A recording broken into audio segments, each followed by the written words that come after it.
Jam në zemër të Shangajt, qytetit më të madh të Kinës, qytetit më të madh të zhvilluar, po themi, të Kinës, njëkohësisht edhe qytetit që është konsideruar gjithmonë si më europiani në Kinë.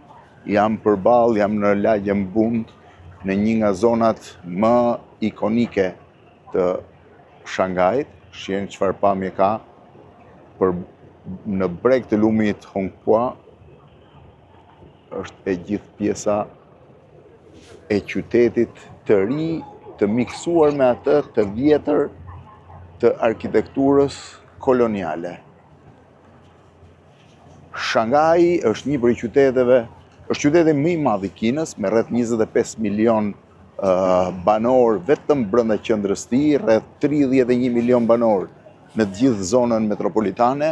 Është qyteti me numrin më të madh të grattacielave në botë, rreth 4100 metra, dhe njëkohësisht qyteti me numrin më të madh të vinçave të vendosur në të, ka rreth 17% vinçave të botës janë këtu.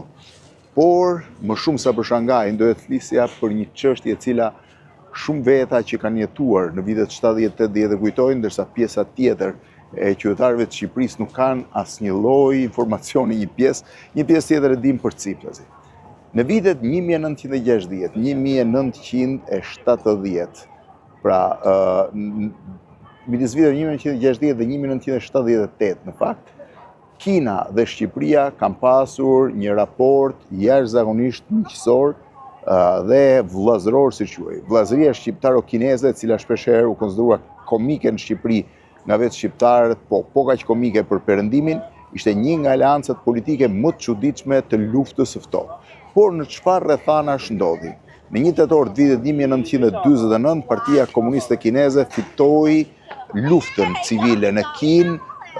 Njëri prej Chiang Kai-shia, një prej drejtuesve nacionalistë, u detyruar të shkonte në Taiwan, ku krijoi Republikën e Kinës, ndërsa në Pekin u krijua Republika Popullore e Kinës. Të dyja bashkë filluan të kishin një konflikt madh që ende vijon sot midis pasardhësve të Chiang Kai-shis në Taiwan dhe pasardhësve të Mao Tse-dunit në Kinë. Por historia e Kinës është me Shqipërinë është akoma më interesante. Nga viti 1949 deri në vitin 1960, Kina kishte raporte të shkëlqyera miqësore edhe me Bashkimin Sovjetik.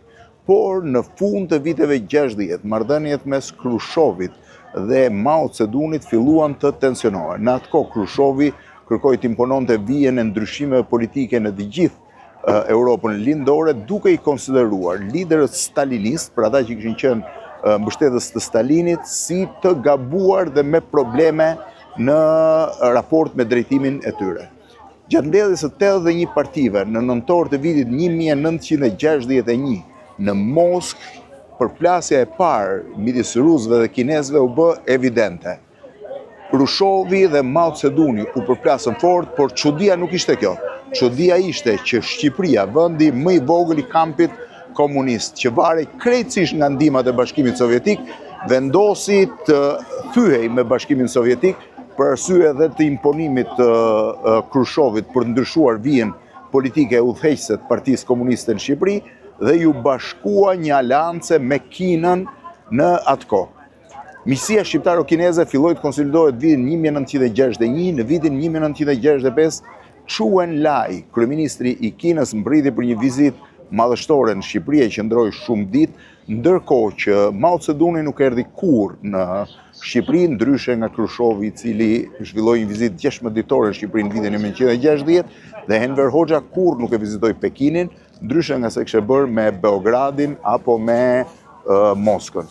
Por gjithsesi, Chou En-lai, kryeministri i Kinës, mbriti në Shqipëri dhe Mehmet Sheu, kryeministri shqiptar, disa herë vizitoi Kinën. Madje ai deklaroi në një miting edhe atë frazën e tij të famshme që Shqipëria nuk është 1 milion, është 801 milion, duke u referuar 800 milion banorëve të Kinës. Tu jam përballë një prej lagjeve më të bukura të Shanghajit.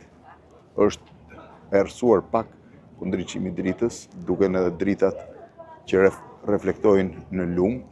Këtë është pjesa e vjetër, ajo që po shihni atje përballë, edhe kjo është pjesë e vjetër e qytetit.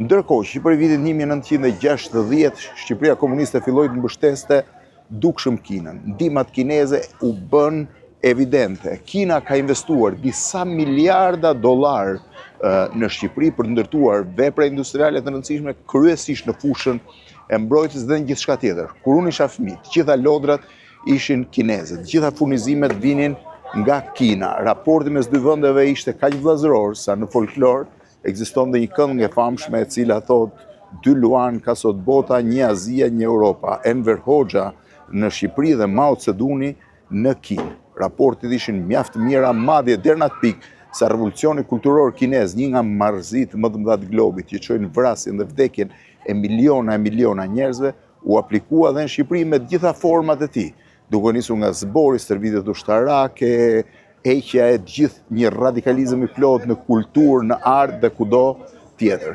Por në vitin 1973-74, lideri komunist i Kinës, Mao Zedongi, filloi të adoptonte dhe ndryshonte politikat e tij në raport me Shtetet Bashkuara të Amerikës.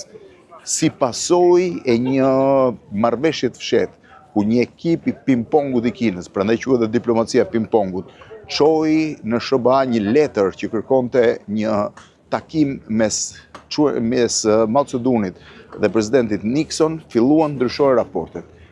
Mao Zedongi dhe Nixon u takuan realisht në qytetin e ndaluar në Pekin. Vizita e Nixonit ishte një ndryshim i jashtëzakonshëm në historinë, këtu që kam prapë jam në mes të zonës që tregon Shanghai.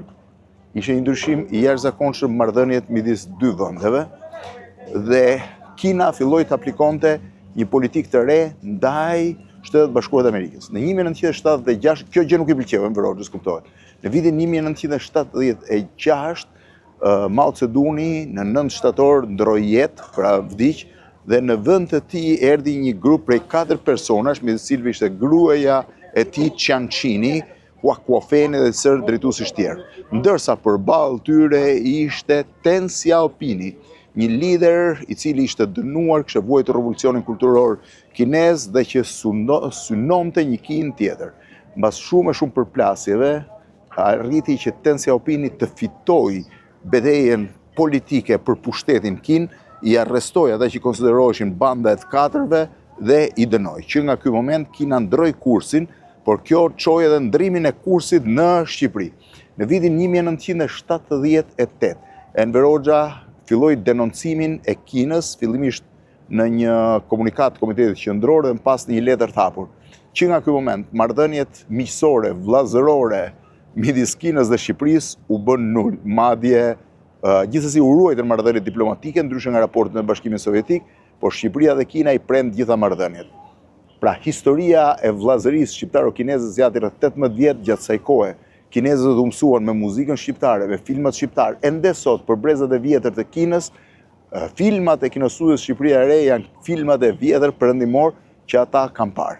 Asgjë tjetër duket sikur nuk ka mbetur nga vëllazëria me përshtim një brezit vjetër që ende sot këndon këngët shqiptare apo kujton artistët e kinostudios Shqipëria e Re.